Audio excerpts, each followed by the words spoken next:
ஜூரா DPV சீரீஸில் ரொம்பவே ஒரு முக்கியமான கேரக்டராக இருக்கார். ஆரம்பத்தில் இவரோட கேரக்டரை பார்க்கும்போது நான் அந்த ஒரு ஆர்க்குக்காக வடிவமைக்கப்பட்ட ஒரு கேரக்டராக தான் இவர் இருப்பாருன்னு நினச்சேன். ஆல்ரெடி நருட்டோவில் நம்ம ஏகப்பட்ட யூனிக்கான வில்லன்ஸை பார்த்துட்டதால இந்த ஜூரா பெருசாக என்ன பண்ணிட போகிறாங்கிற தாட் எனக்கு இருந்துச்சு. அதை தாண்டி இந்த ஜூராவோட டிசைனும் எனக்கு பெருசாக பிடிக்கல. ஏகப்பட்ட ஃபேன்ஸும் இதே கிரிட்டிசிசம்மை இவர் மேலே வச்சுருந்தாங்க. பட் சாப்டர் போக போக இந்த கேரக்டர் ஸ்ட்ராங் ஆகிட்டே தான் போச்சு. உண்மையாகவே இப்படி ஒரு வில்லனை நம்ம பார்த்தே இருக்க மாட்டோம். ஆமாம், கடைக்கு போய் புக் வாங்கிட்டு காசு கொடுப்பாரு ஜூரா. கவாக்கி பொருட்டோ கண்ணு முன்னாடியே இருந்தும் கொல்லாமல் விட்டுருப்பாரு. மொத்த வில்லேஜையும் அழிக்கிற அளவுக்கு பவர்ஸ் இருந்தும் அவருக்கு பிடிச்சிருக்குங்கிற ஒரே காரணத்துக்காக வில்லேஜை அழிக்காமல் விட்டுருப்பாரு. இப்படிலாம் அவர் பண்ணுறதுக்கு காரணம் அவரால் ஒரு செகண்டில் இந்த வில்லேஜையே அழிக்க முடியும். என்னை எதிர்த்து யாருமே ஒன்றும் பண்ண முடியாது, அதனால் எனக்கு பிடிக்கிற வரைக்கும் இந்த வில்லேஜ் இருக்கட்டும், பிடிக்கலன்னா நானே இந்த வில்லேஜை அழிச்சிருவேங்கிற எண்ணம் தான் ஜூராக்கு இருக்குது. இப்படி ஒரு கூலான கான்ஃபிடென்ட்டான வில்லனை தான் நமக்கு இக்கிமோட்டோ கொடுத்துருக்காரு.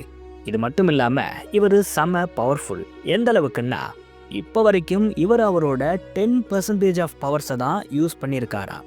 இதுக்கே இவரை பெரிய த்ரெட்னு சொல்கிறாங்க. இப்படி இருக்கும்போது இவரெல்லாம் டிஃபீட் பண்ண முடியுமா? அப்படி இவர் டிஃபீட் ஆகணும்னா அதை யாரால் பண்ண முடியும்? ஜூராவையே வீழ்த்தக்கூடிய அந்த நபர் யாராக இருப்பா? ஜூராவோடைய ஃப்யூச்சர் என்ன ஆகுங்கிற எல்லாத்தையும் உங்களுக்கு இந்த வீடியோவில் சொல்ல போகிறது நான் உங்கள் அனிமே மேன். அதுக்கு முன்னாடி நம்ம சேனலுக்கு சப்ஸ்கிரைப் பண்ணிவிட்டு அப்படியே அந்த லைக் பட்டனை தட்டி விட்டுருங்க. ஃபஸ்ட்டு இந்த ஷின்ஜுனா யாருன்னு ஷார்ட்டாக பார்ப்போம். வார் ஆர்க்கில் ஜூபியை நருட்டோ சாஸ்கே டெஸ்ட்ராய் பண்ண அப்புறம் திடீர்னு ஒரு நாள் ஜூபி ஏர்த்தில் அப்பியர் ஆகியிருக்கு. இதை பொருட்டோவில் நமக்கு காட்டினாங்க. இந்த ஜூபி எப்படி அப்பியர் ஆச்சு? ஒருவேளை டைம் ட்ராவல் பண்ணி போய் நருட்டோவில் நம்ம பார்த்த ஜூபியவே காரா ஆர்கனைசேஷன் மறுபடியும் கொண்டு வந்திருக்காங்களான்னு நினச்சா அது தப்பு. நருட்டோவில் நம்ம பார்த்த ஜூபியோட ஏஜுங்கிறது அதிகம். இந்த ஜூபி ஒரு கிட் தான். ரொம்ப பர்ஃபெக்டாக பிளான் பண்ணி இப்படி ஒரு கிட் ஜூபியாக பார்த்து தான் ஏர்த்துக்கு இந்த காரா ஆர்கனைசேஷன் கொண்டு வந்திருக்காங்க. இதுக்கு ரீசன் கிட் ஜூபி பெருசாக ஒன்றும் அட்டாக் பண்ணாது, கொண்டு வர்றதும் ஈஸின்னு தான் இப்படி ஒரு விஷயத்த பண்ணியிருப்பாங்க. கிட் ஜூபின்னு சொல்லும்போது முதல்ல இதை யார் ஏர்த்துக்கு கூட்டிகிட்டு வந்தாங்கிறது பெரிய மிஸ்ட்ரியாக இருக்குது. நிறைய பேர் கோடுன்னு சொல்கிறாங்க, இஷிக்கி அமடோன்னு ஏகப்பட்ட ஒப்பீனியன்ஸை வைக்கிறாங்க. இன்னும் சில பேர் நான் ப்ரீவியஸாக சொன்ன மாதிரி இந்த ஜூபியை டைம் ட்ராவல் பண்ணி கொண்டு வந்ததாக சொல்கிறாங்க. பட் இதுக்கு வாய்ப்பே இல்லை, ஏன்னா இது ரெண்டும் வேறு வேறு ஜூபி.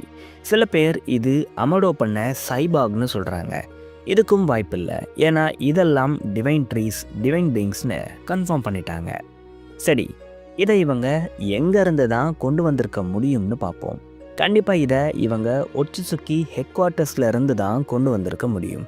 ஆமாம், இந்த டென்டைல்ஸோட ஆரிஜின்ஸ் பற்றி நமக்கு இன்னும் ரிவீல் பண்ணலைனாலும் இதுங்களை ஒட்சுசுக்கியால் ஈஸியாக கொண்டு வர முடியும்னு நமக்கு ரிவீல் பண்ணிட்டாங்க.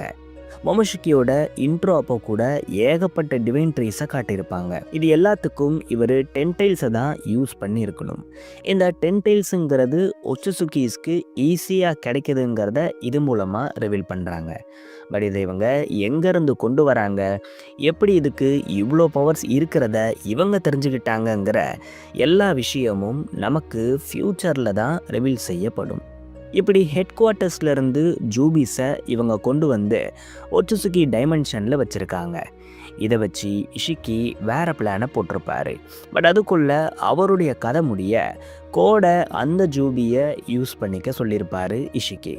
அதனால் கோடு இந்த டென்டைல்ஸை கொஞ்சம் ஆல்டர் பண்ண நினச்சிருப்பார். அப்போ தான் அவரோட கிளாமாக்ஸை யூஸ் பண்ணி இதுங்க எல்லாத்தையும் மாடிஃபை பண்ணிடுறாரு. இப்படி பண்ணுறது மூலமாக ஹியூமனாய்ட் டென்டைல்ஸ் உருவாச்சு. இதுங்கெல்லாம் ஆரம்பத்தில் ஸ்லேவ்ஸாக தான் இருந்துச்சு. பட் ஜூரான்னு சொல்லப்படுற இந்த டென்டைல்ஸ் மற்ற எல்லாத்துல இருந்தும் ரொம்ப டிஃப்ரெண்ட். ஏன் சொல்கிறேன்னா, மற்ற எல்லாமே வெறும் ஒரு வைல்டு கிரியேச்சராக இருக்கும் பொழுது இந்த ஜூரா டென்டைல்ஸோட கோராக இருந்திருக்கு. இந்த கோரில் என்ன இருக்கும்னா, இந்த ஒட்டுமொத்த டென்டைல்ஸோட கான்ஷியஸே இந்த ஜூரா கிட்ட தான் இருக்குது. இவனுக்குள்ள போக போக ஒரு ஆல்டர் ஈகோ பில்ட் ஆகுது. நிறைய விஷயத்த தெரிஞ்சுக்கிறான். அப்படியே நாலேஜுங்கிறது அதிகமாகி இந்த ஷின்ஜூஸுங்கிறவங்க ரொம்பவே ஸ்மார்ட்டஸ்ட் அண்ட் ஸ்ட்ராங்கஸ்ட் கிரியேச்சராக ஏர்த்தில் இருக்காங்க. இப்படி தான் ஷின்ஜூஸ் உருவானாங்க. இப்படி உருவான ஷின்ஜூஸ்க்கு டெவாரிங்கிற சென்சேஷன் வருது. அதாவது அதுங்களுக்கு சில பல காரணங்களுக்காக ஒரு சிலரை டெவார் பண்ணணும்னு தோணும். அப்படி பண்ணால் அவங்களுடைய ஜெனட்டிக் இன்ஃபர்மேஷன் அப்படிங்கிறது இந்த ஷின்ஜூஸ்க்கு கிடைக்கும். ஆனால் இது வரைக்கும் ஒருத்தர் கூட அவங்களோட டார்கெட்டை டெவார் பண்ணதே இல்லை. மாமுஷி கூட ஆல்மோஸ்ட் தோக்க போகிற மாதிரி தான் எனக்கு தோணுது. பட் யார் வேணால் தோக்கலாம். ஜூரா அவரோட டார்கெட்டை மிஸ் பண்ணவே மாட்டார். அப்போ ஜூரா நருட்டோவை கொன்னுருவாரான்னு கேட்டால் அதுதான் இல்லை. ஜூராவோட விஷயத்தில் என்ன ஆகுங்கிறத பற்றின சில சுச்சுவேஷன்ஸை பார்ப்போம். சுச்சுவேஷன் 1. ஜூரா செம பவர்ஃபுல் கேரக்டராக, யாருமே அழிக்க முடியாத ஒரு கேரக்டராக இருக்கார். இவர் இப்படியே தான் சீரீஸ் முழுக்க இருப்பார். பட் இவருக்கான டவுன்ஃபாலுங்கிறது கவாக்கியால் தான் நடக்கும். அதாவது ஜூராவோட இந்த டார்கெட்டுங்கிறது நருட்டோ தான். பட் நருட்டோவை கவாக்கி சீல் பண்ணிட்டதால இப்போ அவரால் நருட்டோவை கண்டே பிடிக்க முடியலை. இதனால் ஜூரா ஒரு அதிரடி முடிவை எடுத்திருப்பார். நருட்டோ இல்லைன்னா என்ன, ஹிமாவரி, பொருட்டோ இருக்காங்களே, இவங்களை இனிமேல் நான் ஹண்ட் பண்ணுவேன். இவங்க மூலமாக நருட்டோ எங்கே இருக்கான்னு எனக்கு தெரிஞ்சிடும்னு ஜூரா நினைக்கிறாரு. இதனால தான் இவர் ஹீமா பொருட்டோ எங்கெல்லாம் இருக்காங்களோ அங்கெல்லாம் போய் வம்பிழுக்கிறாரு. ஆனால் எப்படியோ ஒரு கட்டத்தில் ஜூராக்கு கவாக்கி நருட்டோவை சீல் பண்ணியிருக்கிற விஷயம் தெரிஞ்சிடும். அதுக்கப்புறம் கவாக்கிக்கும் ஜூராக்கும் ஒரு ரைவல்ரி போகும். இதுக்கு இடையில் அமடோ கவாக்கிக்கான இன்னொரு பவர் அப்ஸை கொடுக்க போகிறாரு. இந்த பவர் அப்ஸ் கவாக்கியோட கோகோகன்னை அப்கிரேட் பண்ணக்கூடியதாக இருக்கும்னு சொல்லப்படுது. நீங்கள் கவனிச்சிங்களான்னு தெரியல, பட் கோகோகனுக்கு ட்ரையாங்கிள் ஷேப்பில் நிறைய பேட்டர்ன் இருந்திருக்கும். இது எந்த அளவுக்கு அதிகமாக இருக்கோ அதே அளவுக்கு இதை யூஸ் பண்ணுற யூசர்ஸோட பவர்ஸும் அதிகமாகும்னு சொல்லப்படுது. இதுபடி பார்த்தா கிட்டத்தட்ட 8 பவர் அப்ஸ் கவாக்கிக்கு இருக்கும்னு சொல்லப்படுது. இந்த பவர் அப்ஸை தான் அமடோ கவாக்கிக்கு கொடுக்க போகிறாரு. அப்போது இதை வச்சு கவாக்கி ஜூராவை கொன்னுருவாரான்னு கேட்டால் அதுக்கு வாய்ப்பே இல்லை. கவாக்கிக்கு என்னதான் இந்த எபிலிட்டிஸ் பெரிய பவர் அப்ஸை கொடுத்தாலும் அமடோ சொன்ன மாதிரி அதை இவரோட பாடி தாங்காது. இதனால் கவாக்கி ஜூராக்கான ஒரு பேட்டலில் கவாக்கி எக்ஸாஷனாக அதிக வாய்ப்பு இருக்குது. கவாக்கி ஜூரா கையில் வகையாக சிக்கிடுவார். அப்போ அவர் நருட்டோவை வெளியே எடுக்க சொல்லி டிமாண்ட் பண்ண அப்போ பொருட்டோ வந்து சண்டையை மறுபடியும் ஸ்டார்ட் பண்ணுவார். பொருட்டோ இதில் ஜெயிப்பாரான்னு கேட்டால் பொருட்டோவும் ஜூரா கையால் டம்மியாக தான் வாய்ப்பு இருக்குது. இவங்க 2 பேரும் டீம் போட்டு ஃபைட் பண்ணால் கூட இதில் ஜெயிக்க முடியாது. இதுக்கப்புறம் சரடா, மிட்சுகின்னு மொத்த டீமும் வருவாங்க. இவங்க எல்லாரும் சேர்ந்து ஜூராவை பீட் பண்ண தான் அதிக வாய்ப்பு இருக்குது.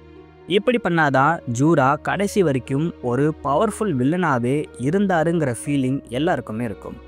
இப்படி ஜூரா இறந்த அப்புறம் அவரோட பாடியை கவாக்கி அப்சர்வ் பண்ண அதிக வாய்ப்பு இருக்குது. இப்படி பண்ணதுனால கவாக்கி அல்டிமேட் ஓவர் பவர்டாக மாறிடுவார். இந்த பவர்ஸை யூஸ் பண்ணி இவர் மொத்த ஷினோபி வேர்ல்டையும் அழிப்பாருன்னு இந்த தியரியில் சொல்லப்படுது. சிச்சுவேஷன் 2. இங்கேயும் ஜூரா அன்ஸ்டாப்பபிளாக தான் இருப்பார். லீஃப்லெஸ் டீமால் இவரை ஒன்றுமே பண்ண முடியாது. ஆனால் இந்த 2 சுச்சுவேஷனுமே ஒரே பேட்டில் நோக்கி தான் போகுது. ஆமாம், கவாக்கி வர்சஸ் ஜூரா பேட்டில் தான் சொல்கிறேன். இந்த சுச்சுவேஷன்லையும் கவாக்கி அமடோவை மிரட்டி பவர் அப்ஸை வாங்க தான் போகிறாரு. இங்கேயும் கவாக்கிக்கு கோகோகன் அப்கிரேட் தான் கிடைக்க போகுது. இதை வச்சு தான் கவாக்கி இங்கேயும் சண்டைக்கு போகிறாரு. பட் இந்த ஃபைட்க்கு ஜூரா மட்டும்தான் வருவார். இன்ஃபேக்ட் இந்த காலகட்டத்தில் ஜூரா மட்டும்தான் ஷின்ஜுவாக இருப்பார். மற்ற எல்லா ஷின்ஜூஸும் இறந்து போயிருப்பாங்க. ஹிடாரிலாம் சரடாக்காக ஜூராவை பெட்ரே பண்ண போகிறாரு. ஏன்னா இவருக்கு டீப் டவுனில் சரடா மேலே பாசம் இருக்குமாம். இதனால் இவர் சரடாவை ப்ரொடெக்ட் பண்ண ஜூரா இவரை டெவார்ட் பண்ணிடுவார். இதனால் சரடா அவங்களோட அடுத்த எம்எஸ் எபிலிட்டியை அவேக் பண்ணுவாங்கன்னு சொல்லப்படுது. இதனால் ஹிடாரி இந்த பேட்டிலில் இருக்க மாட்டார். சரடாவும் அவங்களோட புது பவர்ஸோடு இருப்பாங்க. ஹிடாரிக்காக ரிவெஞ்ச் எடுக்க ஜூராவோட சண்டை போட அவங்களும் வெயிட் பண்ணிக்கிட்டு இருப்பாங்க. ஜூரா வர்சஸ் கவாக்கி பேட்டிலில் சரடாவும் ஜாயின் ஆவாங்க. இப்படி சரடா, ஜூரா, பொருட்டோன்னு எல்லாருமே சேர்ந்து ஜூராவை ஃபைட் பண்ணியும் அவர் தோக்க மாட்டார். இவங்க எல்லாரையும் அடித்து போட்டு கவாக்கியை அவரோட டைமென்ஷனை ஓப்பன் பண்ண சொல்லி நருட்டோவை வெளியே எடுப்பார். ஆனால் அப்போதான் நருட்டோ அவரோட ஸ்ட்ராங்கஸ்ட் வெப்பனை யூஸ் பண்ணுவாருன்னு சொல்கிறாங்க. ஆமாம், டாக்னோ ஜுட்சுவை போட்டு ஜூராவோட மனசையே நருட்டோ மாற்றுவாருன்னு சொல்லப்படுது. இதனால் ஜூரா நல்லவனா மாறிடலாம். இது உடனே நடக்கலைனாலும் போக போக ஜூரா சேஞ்ச் ஆகிடுவாராம். அப்படி இல்லைன்னா வேற ஒரு சுச்சுவேஷனும் நடக்க வாய்ப்பு இருக்கு. அதாவது ஜூரா வர்சஸ் எவ்ரி ஒன் பேட்டில் போகும்போது ஒட்சுசுகியோட இன்டர்ஃபெரன்ஸ் இருக்குமா. இதனால் இந்த பேட்டில் ட்ரால முடியுமா. இந்த ஒட்சுசுகிஸ் ஜூராவை விடவும் பவர்ஃபுல்லாக இருப்பாங்களாம். ஆல்மோஸ்ட் ஜூராவே சாகர நிலைமைக்கு போய் அங்கேருந்து எஸ்கேப் ஆவாராம். அதுக்கப்புறம் ஜூராக்கு இருக்கிற எனிமியும் ஒட்சுசுகியாக தான் இருக்கும். லீஃப்லெஸ் டீமுக்கு இருக்கிற எனிமியும் ஒட்சுசுகியாக தான் இருக்கும். இதனால் இவங்க 2 பேரும் டீம் போட்டு ஒரு அலைன்ஸை ஃபார்ம் பண்ணுவாங்கன்னு சொல்லப்படுது. அதுக்கப்புறம் இவங்க இந்த ஒட்சுசுகிஸோட ஃபைட் பண்ணுவாங்கன்னும் இந்த டைம்லலாம் ஜூரா ரொம்ப நல்லவராக மாறிடுவாருன்னெல்லாம் சொல்கிறாங்க. நீங்கள் என்ன நினைக்கிறீங்க? இந்த சுச்சுவேஷன்ஸில் எது நடக்க வாய்ப்பு இருக்குங்கிற உங்களுடைய தாட்ஸை மறக்காமல் கமெண்ட்ஸில் சொல்லுங்கள். நான் உங்களை வேறு வீடியோவில் சந்திக்கிறேன்.